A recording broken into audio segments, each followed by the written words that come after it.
Hey, what's up, listeners? Thanks for tuning back on to the YouTube channel, the podcast, iTunes, Spotify, whatever you're finding us. And yeah, I'm excited to introduce to you Ralph Sandoval, who Josh Tan connected me, who's someone I've met through the Landmark Team Leadership Management Program. So I'm very grateful for Josh to be able to connect me with so many of his family members. So yeah, it seems like Josh, you have a pretty awesome support system and community around you. So respect to that. Respect to you. But Ralph has you've been promoted a lot of times, right? And you've taken. I see that I mean, this is a lot of promotions. I feel like not many, but you've been with the company for a while, right? So it wasn't Yep. like it happened like year after year, but clearly you've done something right where you continuously challenge yourself and push yourself to, get to director level and take on bigger projects and be able to impact on a much larger global scale. So Yeah. excited to have you here on the podcast. No, thank you. Thank you. So, I mean, right off the bat, right? I think it's also rare for people to stay at the same company for that long in general. Yeah. No, you bring up a good point. I think when it comes to loyalty and how people look at careers, there's always this vision and perception outside that, hey, if you want to continue to grow, go outside, find another thing to start, or find another branch or business somewhere else that can grow you, and then you come back. And what we have a term that we call folks that have left, at least with my business, called boomerang employees, where they leave and they come back, and you see Yeah. them 2 years later, and you're like, oh, welcome back. And of course, it's a much higher position, Hmm. which there's nothing against it. By all means, we should all grow. I think in career and as people with any business, because it's that relationship. But I have been in this business for a while, and I think my loyalty stems a lot from the fact that upon being hired to the business, my original manager, right, she had the reason she hired me is because she had problems in how she explained and how she wrote, um, in her mind and with her work, right? So she had a lot of challenges that she had to overcome, speech impediment, hearing, and whatnot.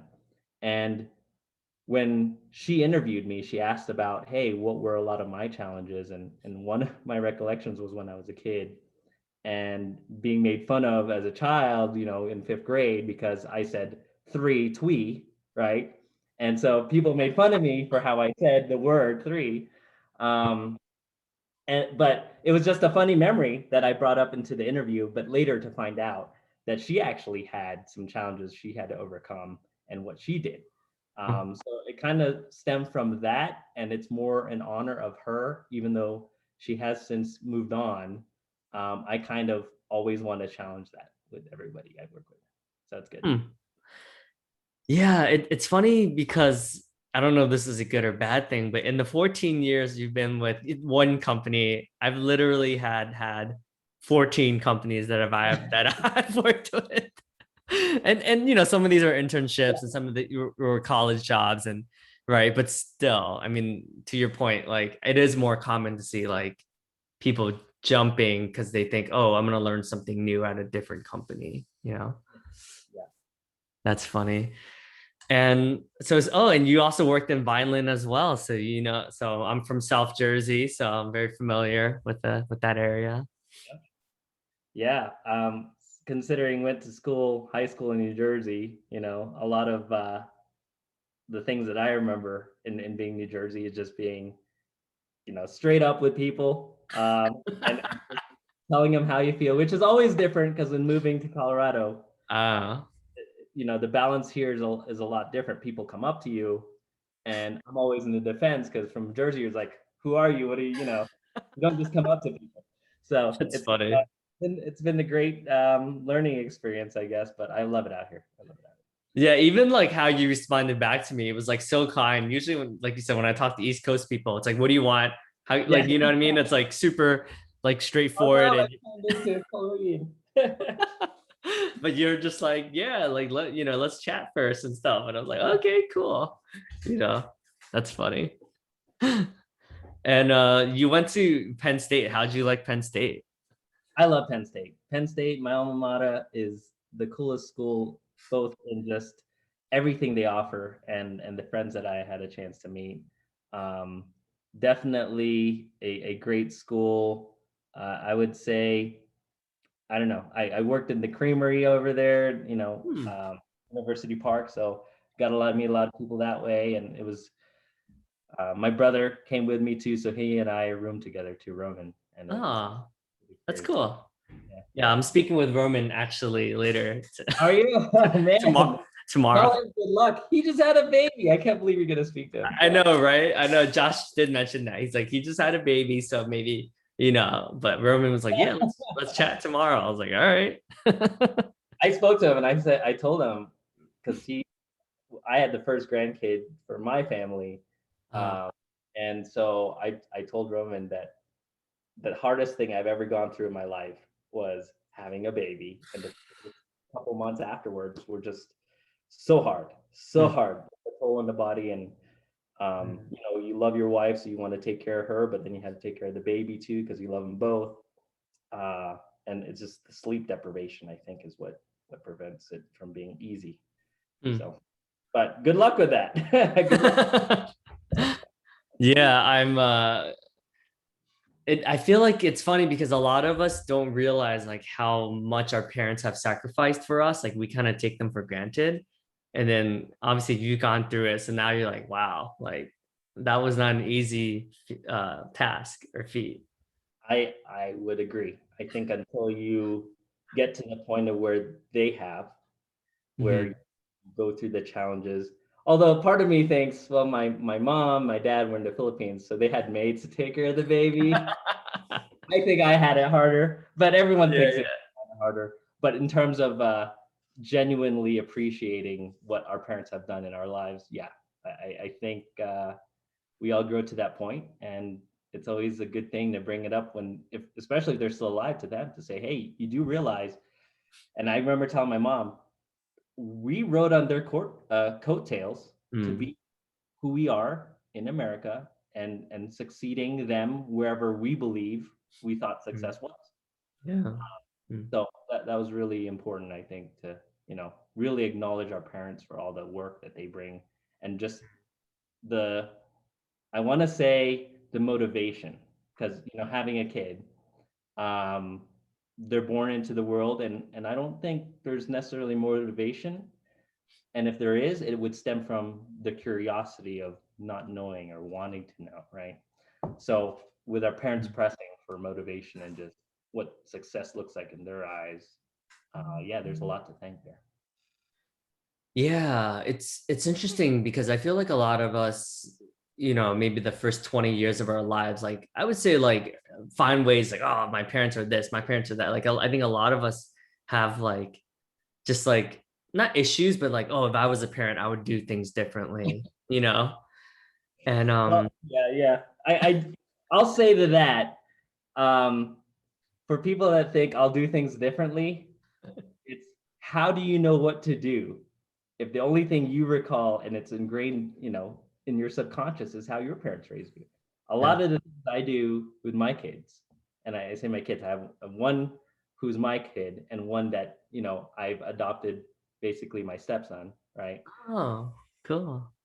And so he's 12 and I see myself as his dad and he as my son. And when I talk with him, I just think of what I'm saying, because how do you kind of work with a child that, one, I only knew him since he was 4. So I didn't have the ability to kind of know him earlier than that. So a lot of the things that I know how to do really stem a lot from my parents subconsciously, of Mm. how we train our kids on lessons and what we learn, and then everything else, either with our friends or whatever it is that we read to continue to help us develop. That's kind of what we put into practice. But yeah, there's a hard stance, I think, with where I think a lot of the things I see is based on how my parents raised me. And as a man, the respect, versus the love that a woman can provide. There's that love respect relationship that you have to. So Yeah, it's crazy.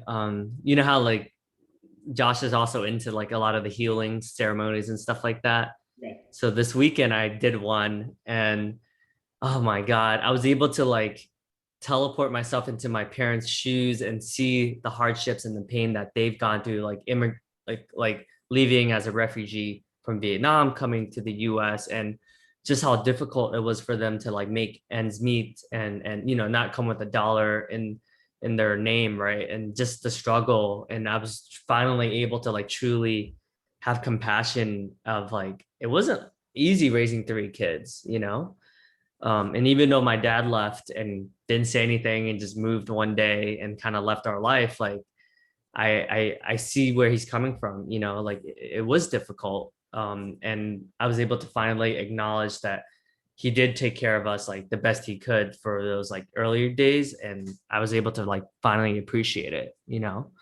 So that was huge for me. I didn't know the backstory of your Yeah. life. That's Yeah, yeah. No, I think we do a lot of things, especially if you have kids, um, to show what that love equals, right? You always want, if you love something, you always want to grow it to the extent of wherever that love goes. And I think as people, sometimes we cap it because we've been told or we hear or we see that the extent is here, in this box, when in reality, it was never created to be confined. And it's the point of how far you're willing to sacrifice to continue to grow that. Hmm. Yeah. I mean, it seems like you're pretty aware, like you're a pretty introspective dude in general, right? Yeah, I mean, I do like delving into what who I am, and a lot of it is just how we develop as people, and just I think it really is heavily what drove me into engineering is the want and curiosity to try to figure something out, and mechanically, electrically, right? Those are very tangible. Um, Psychology, in the mind, spiritually, psychology or psychologically, all of those I always enjoy because it's not tangible. You can't speak to everyone's um, mind and their consciousness of where they are today. So it's always just been a cool thing. So Yeah, that is interesting. It sounds like because you're pretty deep into like engineering all the time, you also like the more softer sciences where there's a little bit more up into interpretation. And so for you, it's just interesting to kind of be diving deep into both worlds. yeah, well, I mean, I think everyone does, right? So we all have our ability to try to figure it out within our limits, right? And why wouldn't you as a person want to compound that and grow it, right? And that I think is the drive that a lot of people have to continue to want to get to a certain level. But again, just like the love statement, I think people confine themselves heavily because they believe that looks like a certain being or entity or something.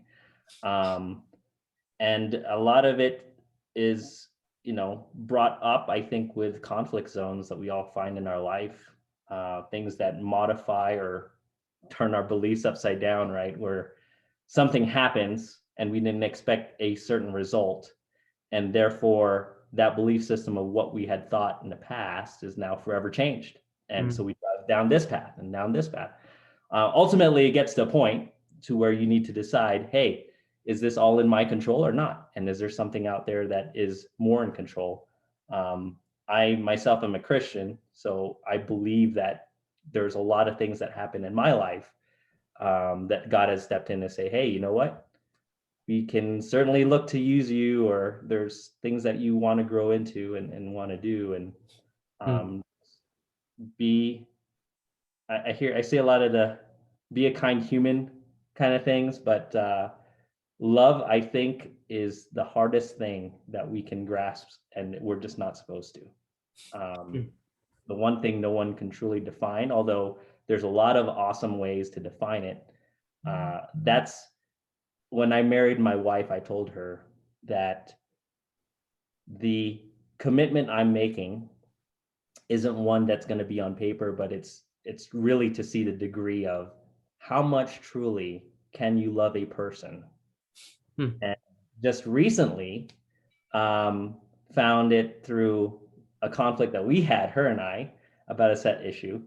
And it's money. It's usually always about money, right? With the yep. issue, which I knew getting in, right? So we all know, going to relationships that financially, because you're independent coming out and then going in together, that there are Mm, always going to be issues. But to the degree of what came out of it was really fruitful for me, because I myself found myself having to change in order to become a, a different person, even though I'm Ralph, right, in her life. mm, And I told her that I'm finding the hardest thing when you ask couples isn't necessarily communication, even though it should be. But for me, it's knowing that you're going to be changing into a different person. And then once you know that you've changed, having to, at that point, make the same decision to love that other person who also may change, right? So mm, you're both changing and you're just having to choose to love them on top of it all. And so that was a very humbling feeling, and something that really grew me as well, to recognize that, yeah, if you're truly committed to loving a person, you will change, but then are you still committed? Is your mm, person still committed? Um, Very great. I think I love my wife, and she brings all these great things out, inside of me to think about. And yeah, she says the same thing. She's like, for a person that wants to figure everything out, you want to do it too quick. You forget there's time, which is true. That's definitely some tool I've forgotten in my life, is the ability to leverage time, because we're impatient people. mm. Yeah, but I think your impatientness is also what has yielded like a ton of results, right, at work as well, right? So it's like, where do you find that balance of, I guess, what you call like surrender and faith, and let God do its magic and the universe has my back, and then, or like, what if I just take action and not force an outcome, but what if I just, I'm always producing, you know what I mean? Like, I guess the masculine energy of just getting stuff done, you know? Yeah, well, I think what helps in being with the same company for a while is you do have the technology is second nature to your job, right? Your responsibilities start to become second nature, Mm, because you know the ins and outs of how to execute, ultimately how to manage people, and that's what I'm finding right now in the position that I'm in as a director, is in managing projects with people. Is It's not so much saying, here's a book, go read it and get your job done. It comes to a point to where you do need to talk with the people. You do need to know who they're, what their name is, what they like, what they don't like, mm, because that's going to be that relationship building, that as a company, are those people there, and are they going to be accountable to mm, what you're trying to produce, right? Um, what I've noticed with the people I've hired, and every interview they ask me, hey, what are you looking for?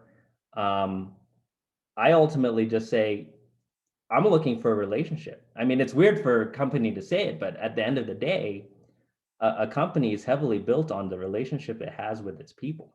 And if its people choose that their ideals and their goals don't match up with the company, then yeah, the right thing to do is to leave, because it doesn't. mm, But if you express what this company's all about, and you understand who that person's all about, and if they don't know, they don't know, right? But ultimately, you drive to that point where you basically tell to them, hey, what are your goals and aspirations all about? And here's what we could provide. And if that relationship works, then it's a perfect fit, right? If it doesn't work, here are the things that the business can do to get it to work. and here are the things that we can't do because it's a completely different technology. But then you start to separate what the product is, and you actually start to look at what the business organization is. And that's truly what it is. It's organic. And so a lot of people forget that good businesses um, are really true to the form of growing the organic people within it, and less about the margin and profit line, because all of those come, right? And it could be, this fancy new Apple or whatever product you decide to sell. But it's really your people that Mhm. we, so, yeah. That's interesting. Ha- how many people are you responsible for? Like ultimately as a director, how many people are you impacting? So our team is small. I used to manage a larger group, which had subsets of others. So that was like 20. But we've reduced my team specifically to the execution and projects. We're like 15, right? So, but they do a lot of work with other engineers in India, other engineers in California, right? So, but my direct people is in the 15 range. Okay. I mean, that's still like a lot of people, right? And Yeah. it's I'm curious because everyone says being a people manager is much different than what you thought when you came into it. Like, what are some of those differences that you wish you knew going into it? I think we forget that. Well, I'll have to say that the different thing for me is hearing all the little things that get brought up that weren't really a big concern. Um, so you think that everything is black and white, but the questions don't come up until they talk to you on a one-on-one basis, where you have meetings to decide, hey, what are the issues, what are the problems, and then you don't hear anything, everything sounds great. But then when you talk with them individually, little things come up, and then you start to paint a picture where you could have alleviated all of it had everyone just mentioned it in the meeting, right? So the biggest challenge I think that a lot of teams have, and I'll call mine a team, is the lack of vulnerability. And that's the thing I always look to encourage, because people don't want to be vulnerable. They believe in order to move to the next level that you have to be strong, you have to know, right? And you'll hear a lot and probably read a lot of emotional intelligence that's paving this new ground of leaders and new way of businesses and how they practice. And I will have to admit that's very true. You're looking for people that are emotionally intelligent with regards to how they believe in something in order to attack a problem and then get a result. So for people to not be willing to be vulnerable is like pride, right? You're Mhm. choosing to say I know when in reality you can't teach us, right? So yeah, I think when it comes to managing people, certainly there are some nuances that I thought could just be like, hey, here's the goal, get to it. And it's not as easy as people think, only because everyone's beliefs are different, right? How they get to a goal for some people, it has been tailored in their life because how they manage the little things is how they manage the big things. For others, they've never really walked that path, right? They were always told, here's what you do as a next step. So you have different developmental patterns that you have to walk through. And as a leader, I'm supposed to recognize, hey, what development chart is this person on, so that we can give him or her the right situation in order to have them succeed. So that's the balance, and it's fun. I actually enjoy that part of being a director is being able to walk through with people, because I enjoy teaching, even though this isn't a teaching job, but I see it as a teaching job. Interesting. Is it because you feel like people don't like being wrong, so they just don't want to make mistakes, so they don't want to share openly because then people are gonna point the finger at them? I guess like what's the I've noticed that, that's funny you say that, because depending on, because I have an East Coast and a West Coast group, right? Mhm. And hopefully they don't, I don't know if they hear this, but so on the East Coast group, they're not so worried about the finger pointing. I think as an East Coast, and when I was a kid, we moved from California to the East Coast, and the school was way harder than it was in California. Just like 15 times harder. Really? I'm Wait, glad what for high it. school did you go to? I went to Lopat and then Ah, yeah. huh. But compared to the West Coast, it was West Coast was easy compared to the stuff that we were being taught in the East Coast. So I'm very happy that I went in that direction. But what I've noticed in terms of the cultural business practice, right? Because I have these two teams, is that the West Coast, they don't care so much about pointing fingers as much as they just want to know the root cause to fix it, right?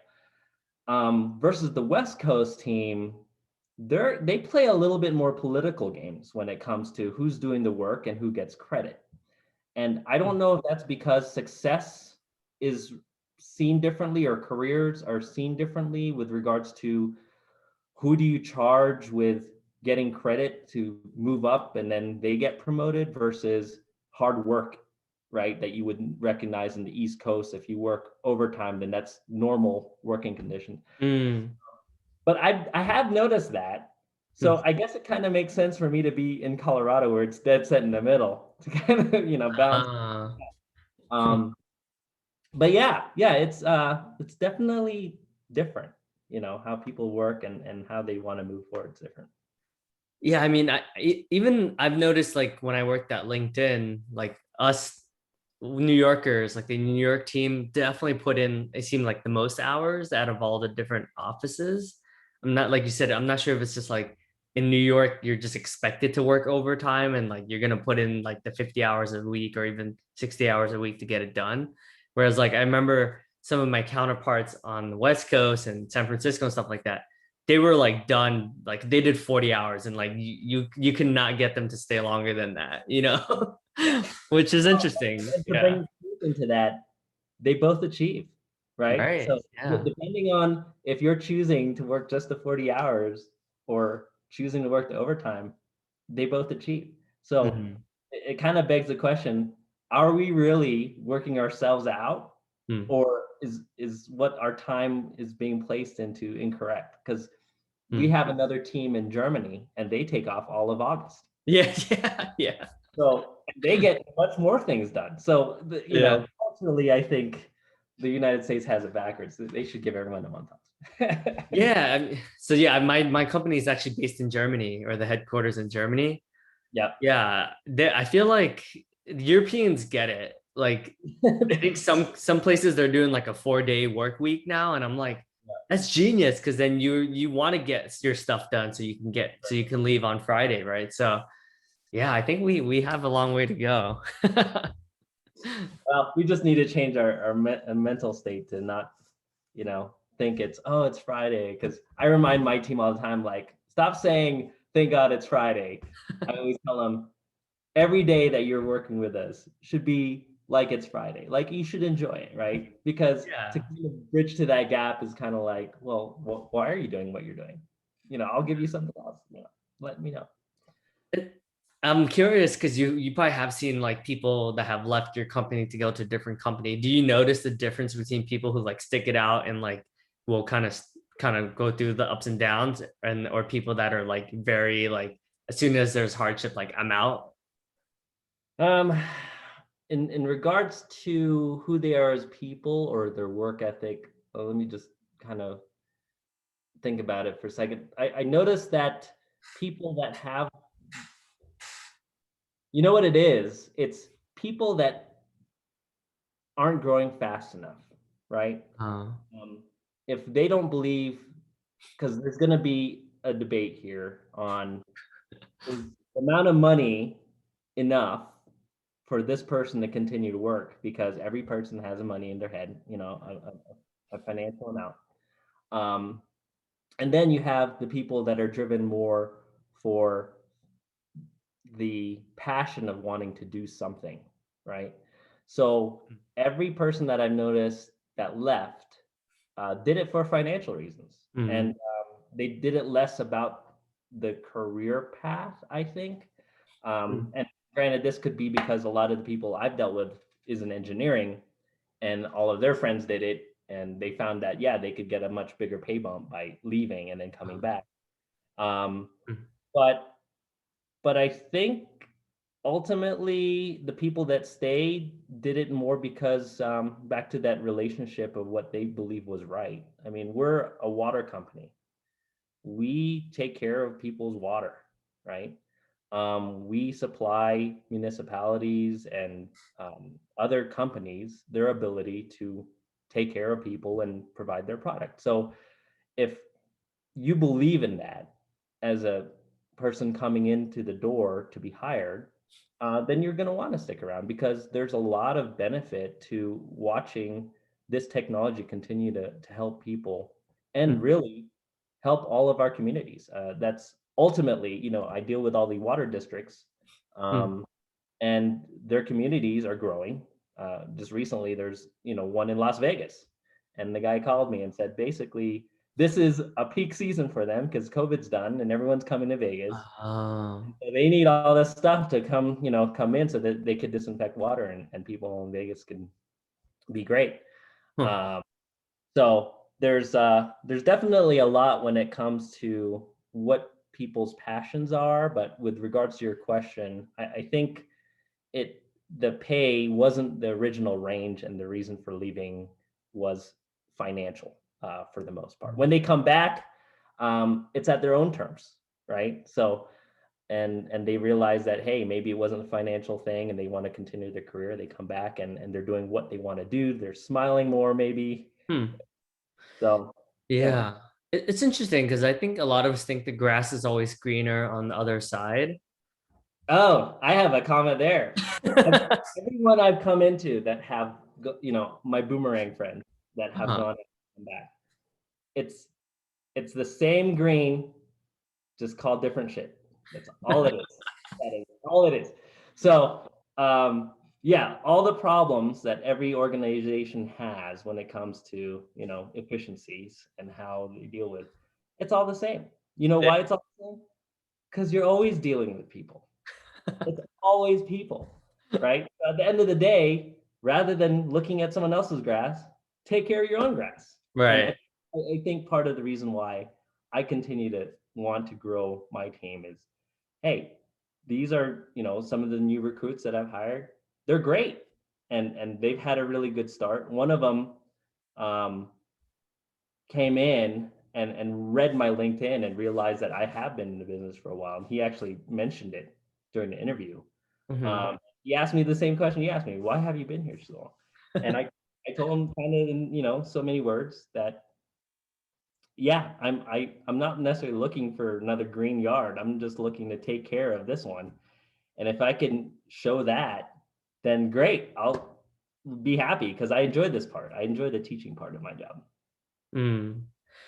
Yeah, I mean, there's something to be said about like watering your own grass, your own lawn, right? There's been many times where like even, I recently got married, but I was like, man, like sometimes it's easier to just leave, right? But then but then you're like, well, but there's so much good that comes from continuously to work on it. And then like you said, the layers and there's a lot more opportunity, right? But yeah, sometimes like you're like, of course it would be easier, but sometimes the easier route isn't always the best route. Yeah, and that's a good point. My 12-year-old, he's drawn towards easy. So I tell him all the time he's going to be a great hacker, right? I He love loves it. to, but at the same time, I don't know if it is human nature to choose the easiest route Mhm. or not. Mm. Because if curiosity is what I think it is, and maybe I shouldn't say this because I'm kind of separating my daughter and my son, and um, I'm testing them out, right? So my wife knows, but I'm just saying it. As far as if curiosity wins out over being laziness to just get something, Uh-huh. then humanity should always progress. Mm. But but how we raise our kids and how we grow up as adults, I think has a lot to do with this belief system that we developed as kids. And I knew my son when he was 4, and so before then, right, he was raised by a single mom who didn't have um, the belief in her life, right, that if she did something wrong and always asked for it, that there should be some control there. And so whatever he asked for, he got. And Mm, so yeah, now I see the entitlement that comes with it. Um, and he's definitely spoiled, right? And so I'm in a way trying to break that down for the sake of for the mm, still loving him. And it's a separation of loving to prepare him in the future versus loving him to protect him from mm, right. And I just remember making it split to tell him that, hey, I love you in the way that I don't want to see you having life teach you these lessons. I rather mm. teach you because you're in this house, right? Yeah, yeah. So for me, a lot of it is just how do you continue to encourage your kids to grow without getting them too far hurt? And if you put yourself in the future, then you kind of put some Mm. stones in the way, knowing that you're there if they get hurt to take care of them, right? And so Yeah. it's really interesting. But where was I going with that? Well, I actually here.